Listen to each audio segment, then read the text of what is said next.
The Need for Metrics by Miles Biermeyer, National American University, online. The failure of R&D can be very damaging to the company. It could put the company out of business if change does not occur. It is common culture when projects go wrong for upper management to start pointing fingers at other executives or team members for the failure of the project. Exhibit 1 is a basic chart showing the failure identification per life cycle. Basically, it is showing where the projects were in resource consumption at the point of their termination. Exhibit 1 is lacking information about what was achieved by the projects. It is entirely possible that the people running R&D at the company have been looking for overcomplicated solutions rather than simpler ones. It is bad that less than 50% of the projects that went through R&D last year were successful. The project management office at the company may or may not have been able to prevent failure. The PMO definitely could have stopped the project from consuming so many resources when it was clear that the project was going to fail. The project should have been terminated sooner. It is extremely dangerous to terminate a project early, but every action has consequences. It is the job of the project manager to determine when to turn things around and be successful or let the project fail. Not every project in R&D is going to be successful. Anne Hawthorne's description of the engineers is unrealistic. Al Gray is correct. It is clear that a lack of metrics is the reason why the projects were such big failures.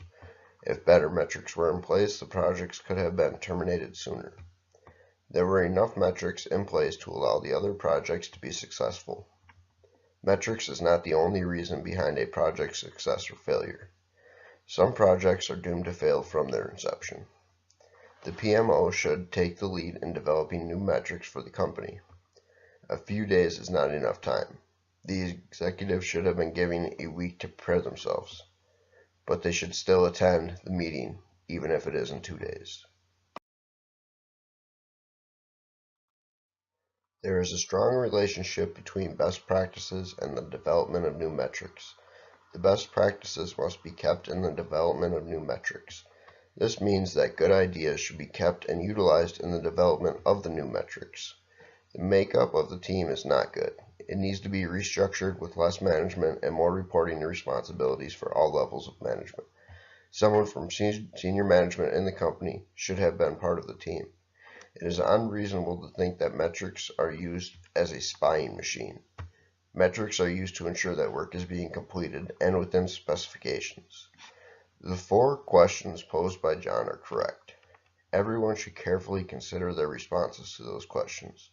There are many metrics that should be included that are appropriate for innovation projects. Success metrics, cost metrics, resource utilization metrics, quality metrics, and many more.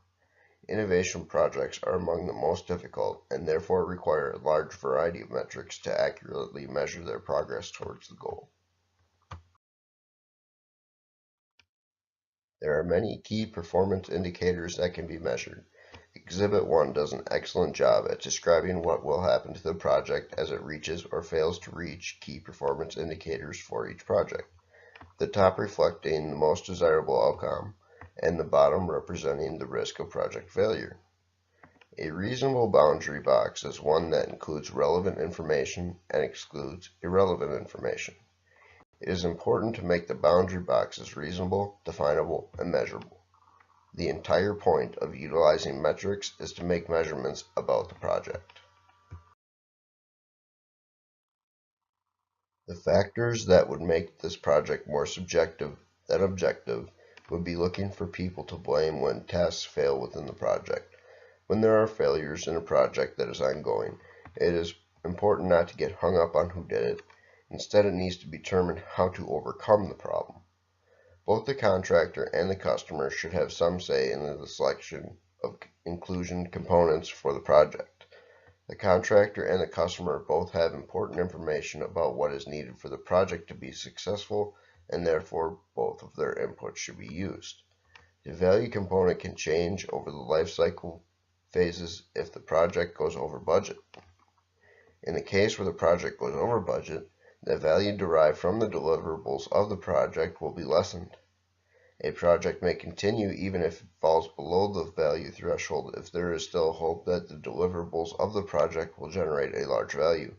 Some projects may not meet the value threshold based on the selected metrics used for value determination. A project manager must use their best judgment when making this decision. Each approach to this problem comes with advantages and disadvantages. The advantages of one are the disadvantages of the other. Utilizing an exit champion is the best choice because then one person has the ability and responsibility to determine when to end a project. The exit champion approach is the best choice. The exit champion should not focus on only one criteria when determining when to end a project. Only looking at return on investment will not be effective. Metrics that encourage the development of success can be developed. Not only can they be developed, they can be implemented as well.